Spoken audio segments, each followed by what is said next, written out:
नमस्कार, welcome to career 247। मैं हूं प्रशांत धवन और इस वीडियो में हम बात करने वाले हैं एक बहुत ही इंपॉर्टेंट टॉपिक के बारे में। देखिए, युग बदलते हैं, सेंचुरीज बदलती है, मगर देश कभी भी बदलते नहीं है। देश का कैरेक्टर सेम ही रहता है। ये आपके सामने आप देख पाओगे, आर्टिकल है 1999 का। कारगिल वॉर के बाद भारत ने पाकिस्तान के बहुत सारे जो फौजी थे, जो पाकिस्तान ने एक्सेप्ट करने से मना कर दिया था, उन्हें रिस्पेक्टफुली दफनाया जा रहा है विद द पाकिस्तानी फ्लैग। और अब हम देख रहे हैं कि साल 2026 में आसिम मुनीर के अंडर भी पाकिस्तानी आर्मी सेम काम कर रही है, अपने सोल्जर्स को बिल्कुल एक्सेप्ट ना करना और उनको मरने के लिए छोड़ देना। आज 22 फरवरी 2026 है। पाकिस्तान के लिए एक बहुत ही, मैं कहूंगा, इंपॉर्टेंट दिन है। इंपॉर्टेंट इसलिए है क्योंकि रिसेंटली क्या हुआ कि बलूचिस्तान लिबरेशन आर्मी ने पाकिस्तान आर्मी के सोल्जर्स कैप्चर कर लिए। 17 सोल्जर्स इन लोगों ने किए कैप्चर, इनमें से 10 छोड़ दिए, बाकी 7 अभी as hostages Balochistan liberation army के पास है ना। बीएलए ने पाकिस्तान को यह कहा कि तुम लोग बलूच फ्रीडम फाइटर्स को अपनी जेल से छोड़ दो, जो पाकिस्तानी जेलों में कैद है,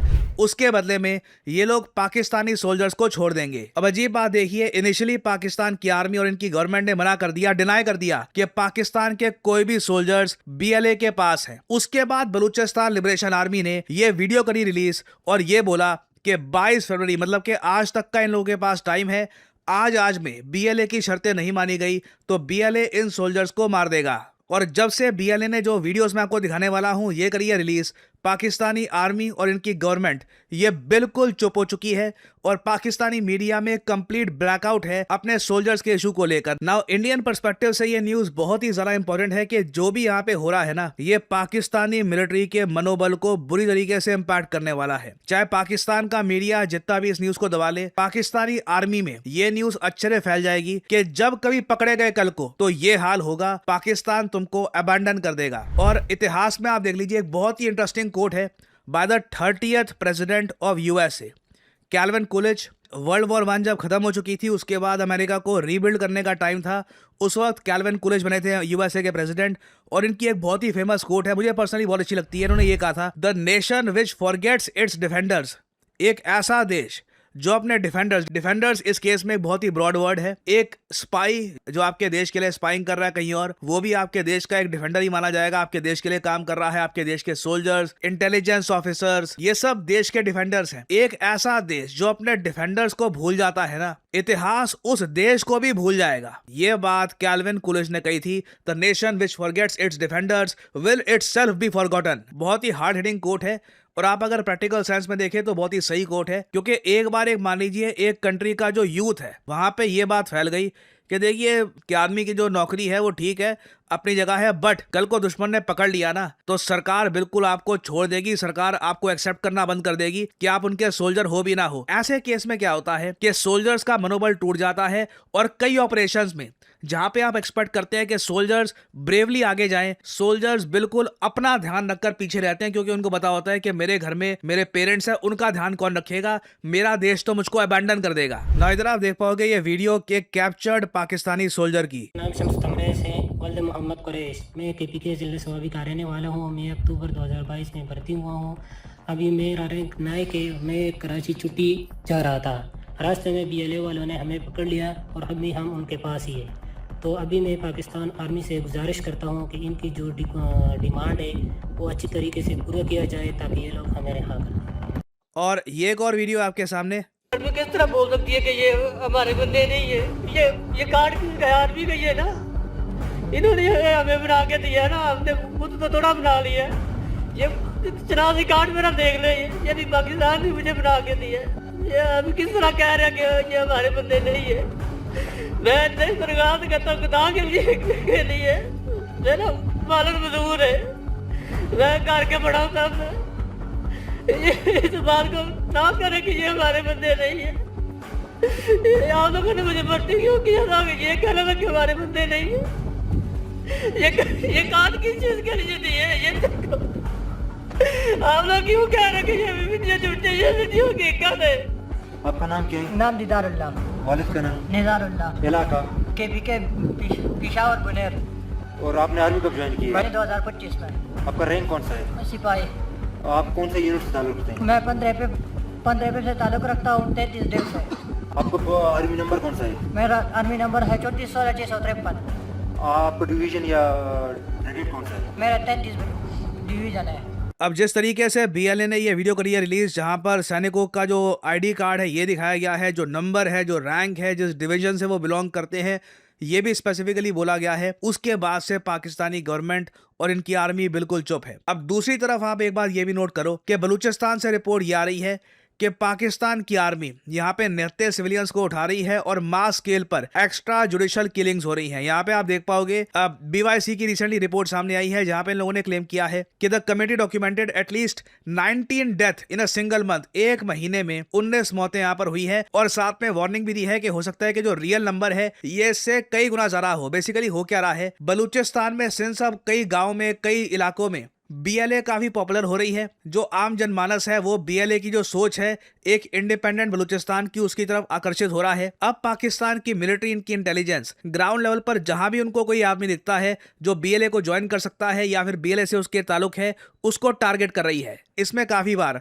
अनआर्म्ड जो इनोसेंट सिविलियंस हैं ये भी मारे जाते हैं। फॉर एग्जांपल यहाँ पे आप देख पाओगे the report states that several of those killed were unarmoured civilians including minors and students. Among the cases cited was a 3-year-old who allegedly died in a drone strike and a 12-year-old who was reportedly shot dead. ये बहुत sad बात है कि international community in सब चीजों पर condemnation नहीं देती और पाकिस्तान को एक फ्री हैंड दिया जा रहा है कि बलूचिस्तान में जो करना है करो। मगर मुझको लगता नहीं है कि पाकिस्तान की गवर्नमेंट, इनकी मिलिट्री बलूचिस्तान इंडिपेंडेंस मूवमेंट को रोक पाएगी। ऑलरेडी मैं देख पा रहा हूँ कि पाकिस्तान में ओवरऑल जो पॉवर्टी है ये काफी ज्यादा बड़ी है। जैसे जैसे भारत में पॉवर्टी कम हो रही है, पाकिस्तान में रिवर्स इंपैक्ट आ रहा है। यहाँ पर सिचुएशन लगातार बदतर होती जा रही है। इंडिया में हमने ये भी देखा है कि कई स्टेट्स जो लंबे समय तक नक्सलवाद से पीड़ित थी उनको नक्सल फ्री डिक्लेयर किया जा रहा है। For example recently Bihar state को नक्सल फ्री डिक्लेयर कर दिया गया था। जो ओवरऑल रेड कॉरिडोर है भारत में ये बहुत ज़्यादा कम बचा है। ये देखिए डायरेक्ट इम्पैक्ट होता है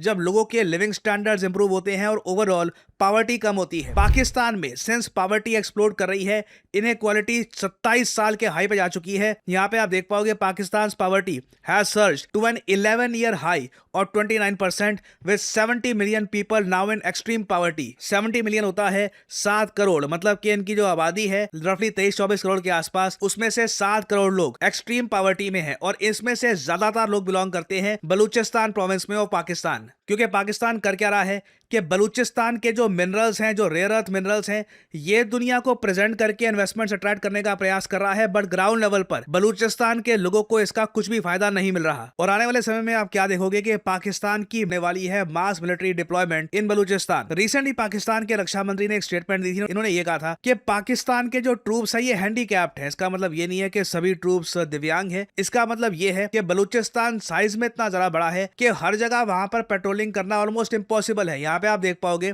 ये कहा था पाकिस्तान के रक्षा मंत्री ने कि Balochistan constitutes over 40% of Pakistan geographically. Pakistan का 40%, एक्चुअली 50% के आसपास ही ये बलूचिस्तान होगा। To control it is much more difficult than a populated city. कोई अगर पॉपुलेटेड सिटी हो, लाहौर, कराची, उसको आप कंट्रोल कर सकते हो। बलूचिस्तान इतना बड़ा है कि आप कहीं भी मूव कर सकते हो। तो इसलिए ये लोग चाहते हैं मैसिव फोर्स डिप्लॉयमेंट।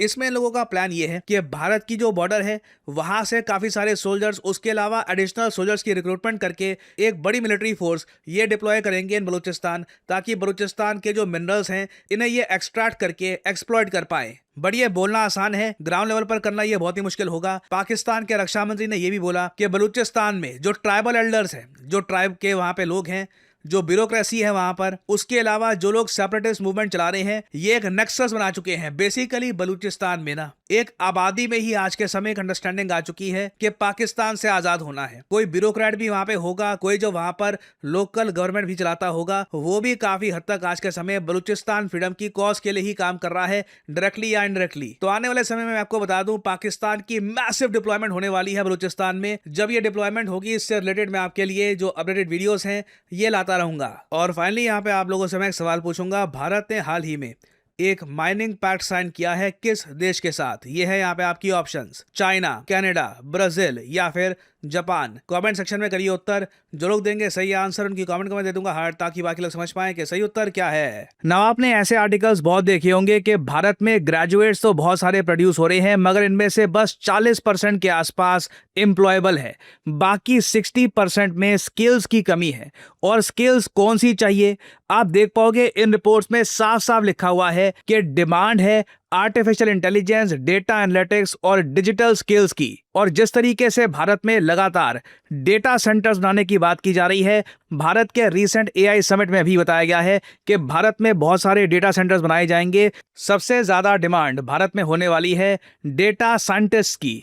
और आज की तारीख में भारत में कई यंगस्टर्स हैं जो डेटा साइंटिस्ट बनकर काम कर रहे हैं टॉप एमएनसीज में, जैसे कि टीसीएस, गूगल पे और वेरियस और company, Accenture, IBM. Data scientist की डिमांड भारत में आपको हर जगह मिल जाएगी। नाउ आदमी सुनता है ये टाइटल डेटा साइंटिस्ट तो लगता है कि अच्छा कोई पीएचडी चाहिए होगी इसके लिए, कोई मैथमेटिक्स में आपको शायद जीनियस होना होगा, 18 साल की उम्र से तैयारी करनी पड़ेगी तभी बन पाओगे, आईआईटी का आपको बैकग्राउंड चाहिए। नहीं, ऐसा कुछ भी नहीं है।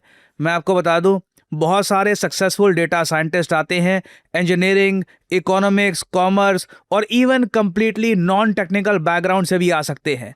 आपका इंटरेस्ट सिंपली होना चाहिए स्टैटिस्टिक्स में। मैथमेटिक्स में आपको याद होगा स्कूल में आपने स्टैटिस्टिक्स पढ़ा था, वहाँ पे आपका इंटरेस्ट है, लॉजिकल प्रॉब्लम सॉल्विंग आपका माइंड है, आपको मज़ा आता है, आप पेशेंट है डीबगिंग को लेकर, मैसी डेटा सेट्स को लेकर, और आपको नए टूल्स लर्न करने में मज़ा आता है। कॉन्स्टेंटली आपको लर्न करना आपका एक जीवन का पैशन है, तो बिल्कुल you can become a data scientist. तो आपको करना यहाँ पर सिंपली क्या है, सिंपली इस वीडियो के कमेंट सेक्शन में जाइए, लिंक आपको मिल जाएगा, ये लिंक ओपन करिए, यहाँ पे अपने डिटेल्स डालिए, use the code PD10 to get the maximum discount possible. Work on your skill, अपने आप को अपस्किल करिए, जॉब रेडी खुद को बनाइए और start your career in data science. और इसी नोट के साथ ये है वीडियो का अंत। Thank you for listening and as I always say, may the gods watch over you.